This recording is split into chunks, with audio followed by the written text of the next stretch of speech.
আসসালামু আলাইকুম friends, welcome back. So viewers, কেমন আছেন সবাই? আশা করছি সবাই অনেক সুস্থ রয়েছেন এবং সুন্দর রয়েছেন। আমি রেজন বলছিলাম, আপনাদের মধ্যখানে আরেকটি ভিডিও নিয়ে উপস্থিত হয়ে গিয়েছি। এই ভিডিওর ভিতরে আলোচনা করব রেসিং পিজন বেবিদের যত্ন।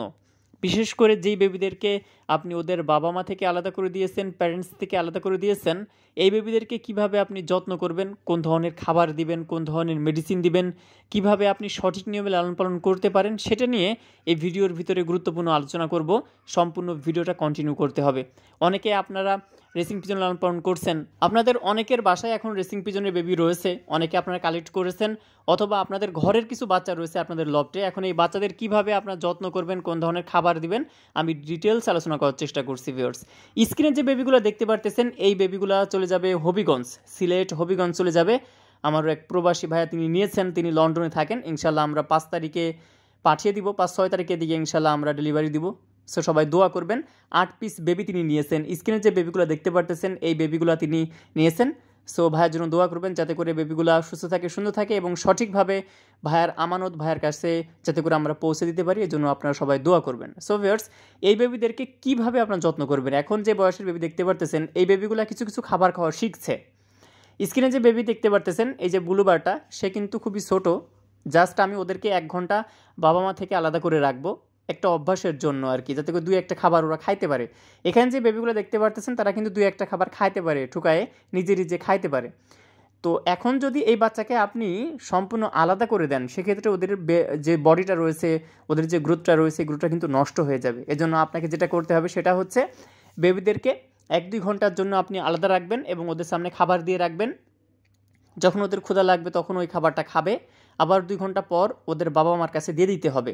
এদেরকে পরিপূর্ণভাবে আমরা আলাদা করব আরও 5 থেকে 7 দিন পরে।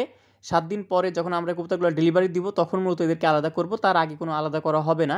জাস্ট 1 থেকে 2 ঘন্টা ওদেরকে আমরা বাইরে রাখবো এবং এইভাবে আলাদা জায়গায় রেখে ওদেরকে একটা অভ্যস্ত করার জন্য যে চেষ্টাটা, সেটা আমরা অব্যাহত রাখছি। এটা কিন্তু কন্টিনিউ করি আমি, শুধু যে এই বাচ্চার ক্ষেত্রে তা নয়, এর আগে যে বাচ্চাগুলো রয়েছে বা আমি যে বাচ্চাগুলা ফ্লাই করাই, সেই বাচ্চাকেও কিন্তু এই ধরনের যে একটা সিস্টেম, এই সিস্টেমের মধ্যে দিয়ে যাইতে হয়েছে। ওদেরকে ছোটো বয়সে আমি আলাদা করে দিই, যাতে করে ছোটো থেকে ওরা প্রশিক্ষণটা ভালোভাবে নিতে পারে। স্ক্রিনে যে বেবি দেখতে পারতেছেন, এই বেবিদেরকে ডাবলি খাওয়াতে হবে। ডাবলি, এই ডাবলিটা খুবই গুরুত্বপূর্ণ রেসিং পিজন বেবিদের ক্ষেত্রে। এর জন্য প্যারেন্টসদেরকে আপনারা দিবেন ডাবলি। এবং এই বেবি যখন আপনাদের বাসায় যাবে, যখন বাসায় আপনি লালন পালন করছেন, এই বেবিদেরকে তখন কিন্তু ডাবলি দিতে হবে। এই ডাবলিটা খাইলে যে গ্রোথটা, এটা কিন্তু ঠিক থাকে, নষ্ট হয় না, ভেঙে পড়ে না। অনেক সময় দেখা যায় যে যখন আমরা রেসিং পিজন বেবিদেরকে ওদের বাবা মা থেকে আলাদা করি, তখন কিন্তু ওদের শরীর ভেঙে যায়, অসুস্থ হয়ে যায়। এটার পিছনে কারণ হচ্ছে খাবার সঠিকভাবে গ্রহণ না করা। ওরা যখন সঠিকভাবে খাবার পরিমাণ মতো গ্রহণ করতে পারবে না, তখন কিন্তু ওরা ভেঙে পড়বে, অর্থাৎ ওদের শরীরটা ভেঙে পড়বে, গ্রোথ নষ্ট হবে। রেসিং পিজন বেবিদের ডাবলি এবং সোলা দিতে হবে।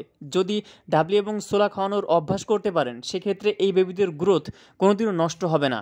পরবর্তীতে এই বেবিরা যখন ফ্লাই করবে, ভালো একটা ফ্লাইংয়ে আপনি সময় পাবেন, ভালো একটা পারফরমেন্স সে আপনাকে উপহার দিবে। যখন কবুতরগুলো আপনি টস চাষাড়ি করবেন, তখনও ভালো একটা রেজাল্ট আপনি পাবেন। সর্বশেষ যখন আপনি কবুতরদের রেস করবেন, তখন কিন্তু ভালো একটা রেজাল্ট আপনাকে সে উপহার দিবে ইনশাআল্লাহ। সো গ্রোথ ভালো থাকলে কবুতর ইনশাআল্লাহ ভালো একটা রেজাল্ট নিয়ে আসতে পারে। গ্রোথ নষ্ট হইলেই সমস্যা ভিউয়ার্স।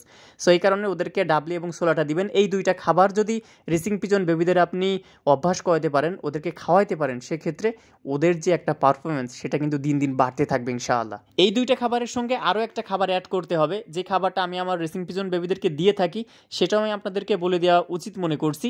আর সেটা হচ্ছে ভুট্টা। এই 3টা খাবার দিবেন।